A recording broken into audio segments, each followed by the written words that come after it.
Greetings, this is Doc Ock coming at you live and direct this evening from Black Facts Headquarters Central with another installment of Doc Ock at noon and 9. And tonight we are featuring the last session of our Scary Stories series. And we will be presenting that story to you in just a moment.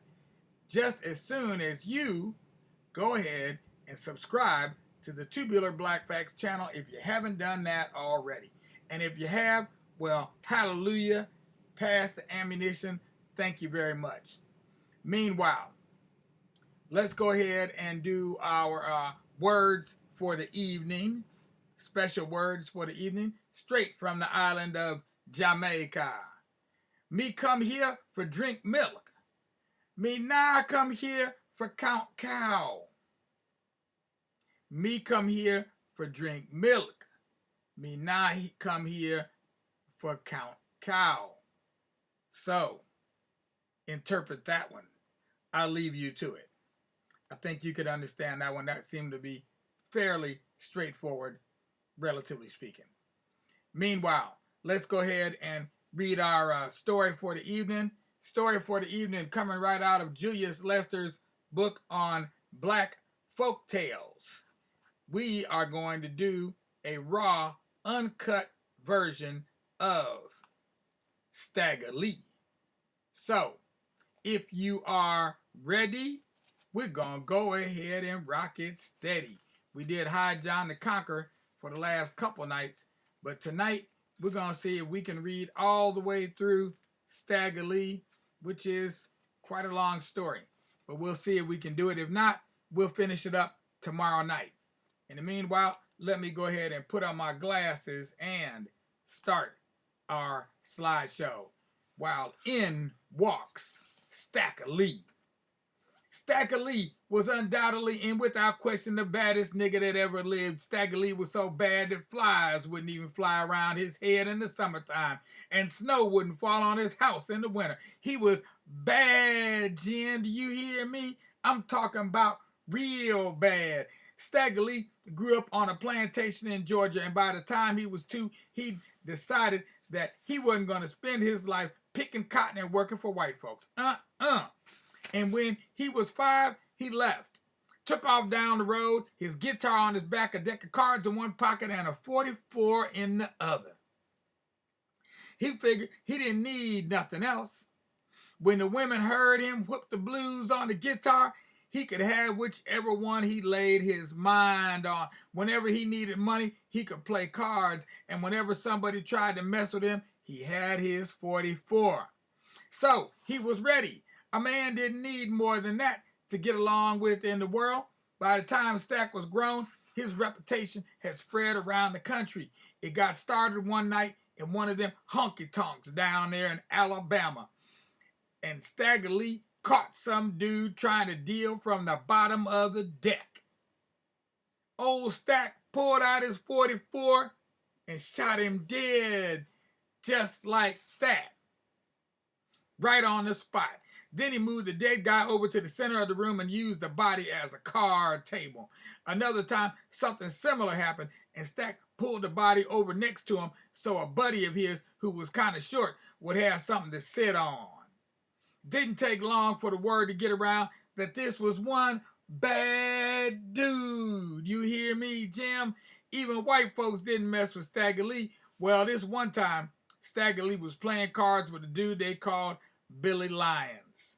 Billy Lyons was one of them folk who acted like they were a little bit better than everybody else.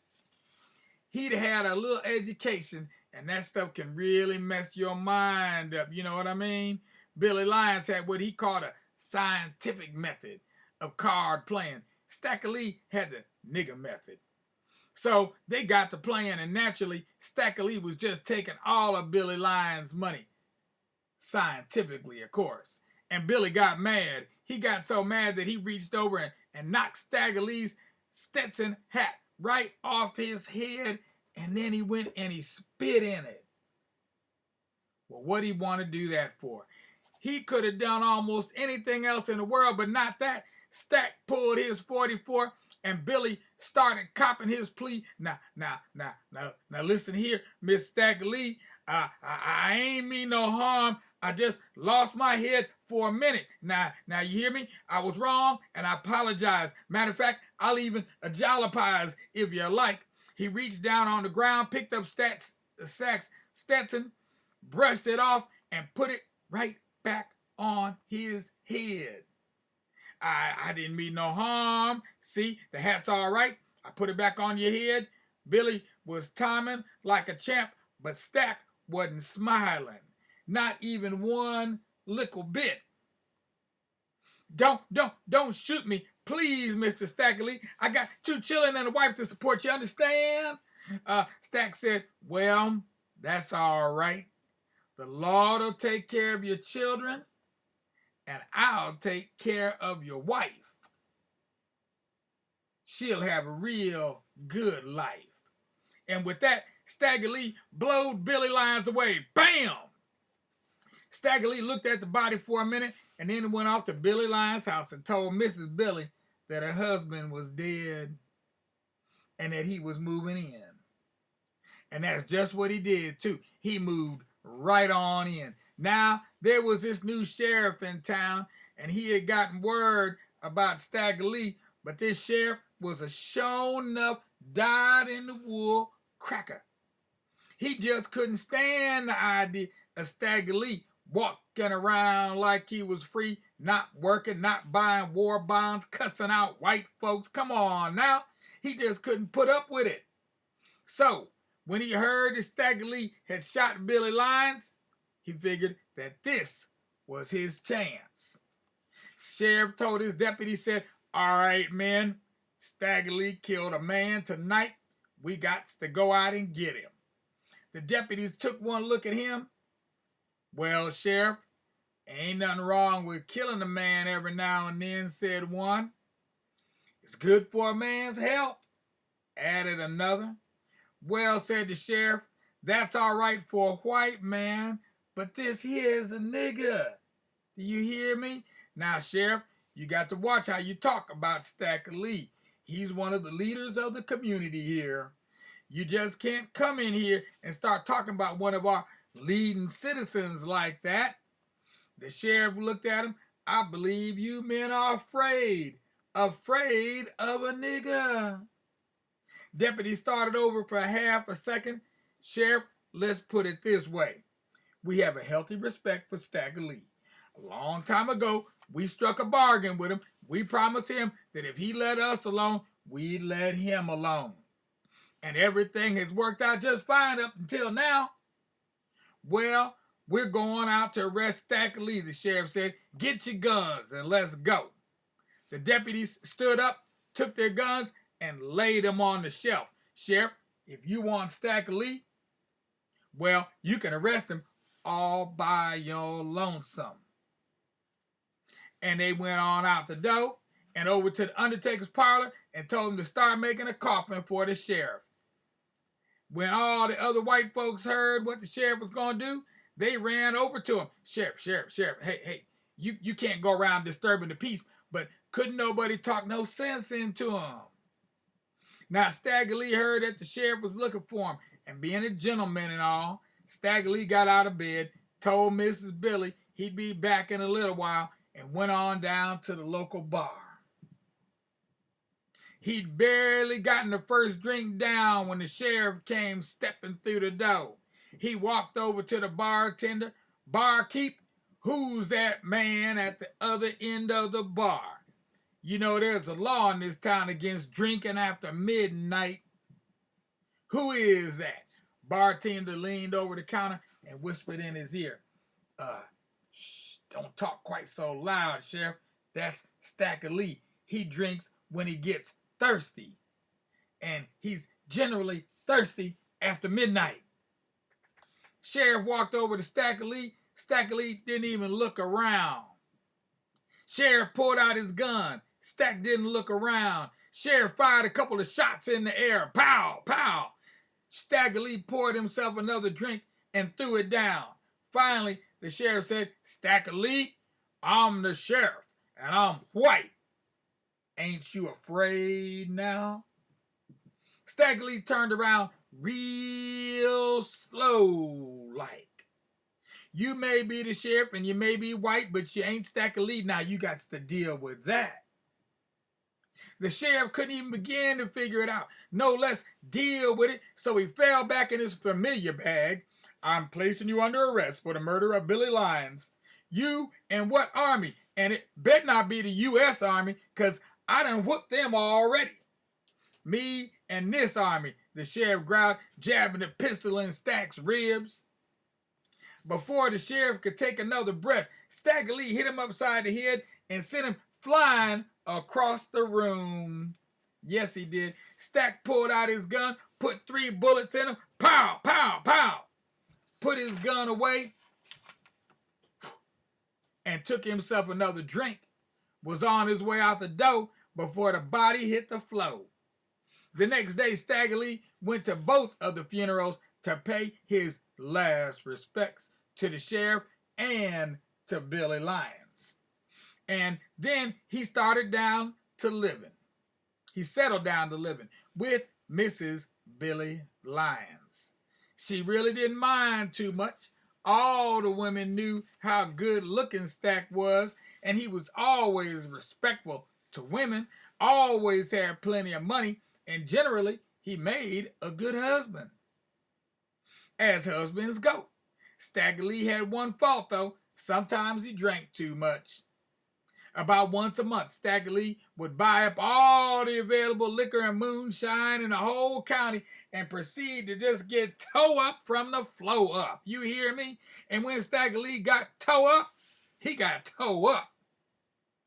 The new sheriff waited until one of those nights when Stagger Lee was so drunk, he was staggering in his sleep, and he was lying flat in the bed.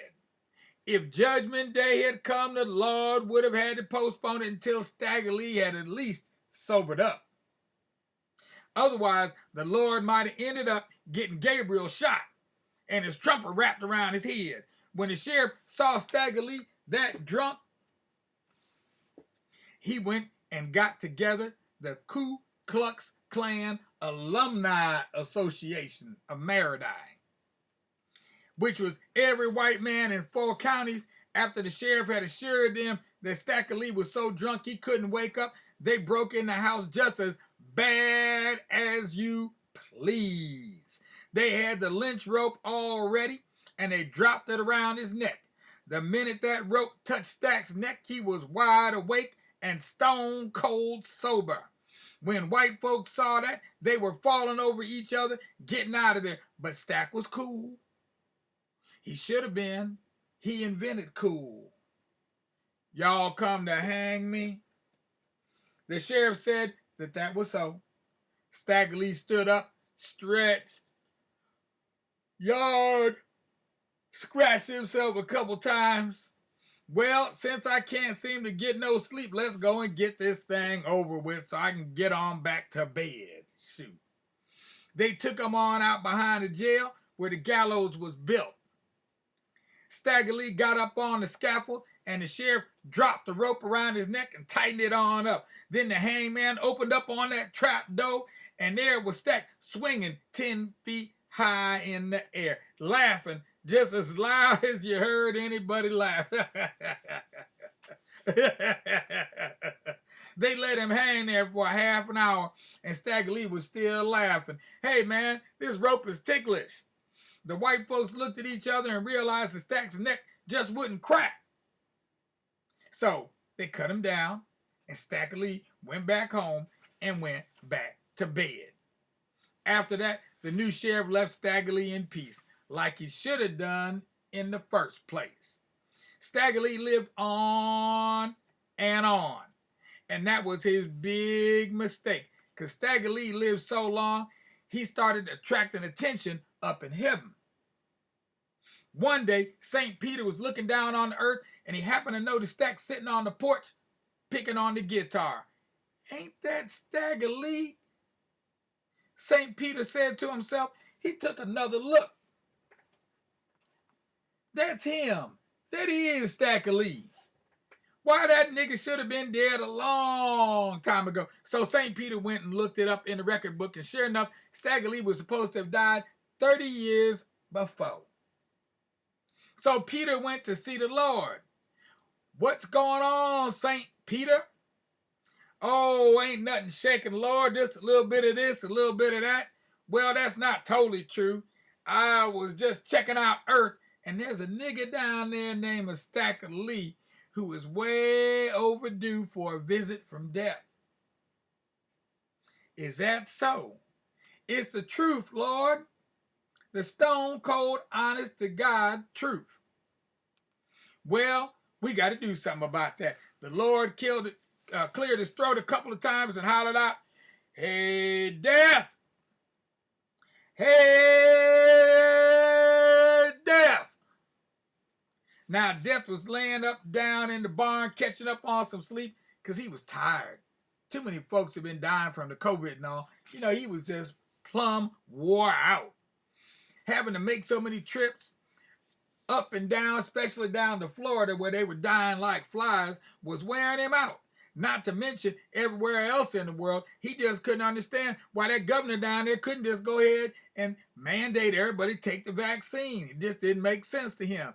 He tried his best to convince the governor either to get a system to giving out these vaccines or to get him some assistance. He proposed that, say, on Mondays, the only dying that would be done would be, say, in France, Germany, and a few other countries, and Tuesday, make it in some other countries, and on like that. That way, he wouldn't have to be running all over the world 24 hours a day. But the Lord vetoed the idea, said it sounded to him like death just wanted a holiday. Or maybe he was thinking of eventually computerizing the whole operation. Either way, God wasn't going for it. Death had to admit that the thought had occurred to him. He didn't know when he was going to catch up on all the paperwork he had to do. A computer would solve everything. That's all he needed was a computer. And now, just when he was getting some sleep, here come the Lord waking him up talking about such and such and such and such. So Death got on his pale white horse. He was so tired of riding the horse, he didn't know what to do. He talked to God a few months ago about getting him a Lambo or something, or maybe even a helicopter, but the Lord just didn't seem to understand. Death rode on off down through the streets of heaven, and when folks heard him coming, they closed their door. Because even in heaven, folks were afraid of death.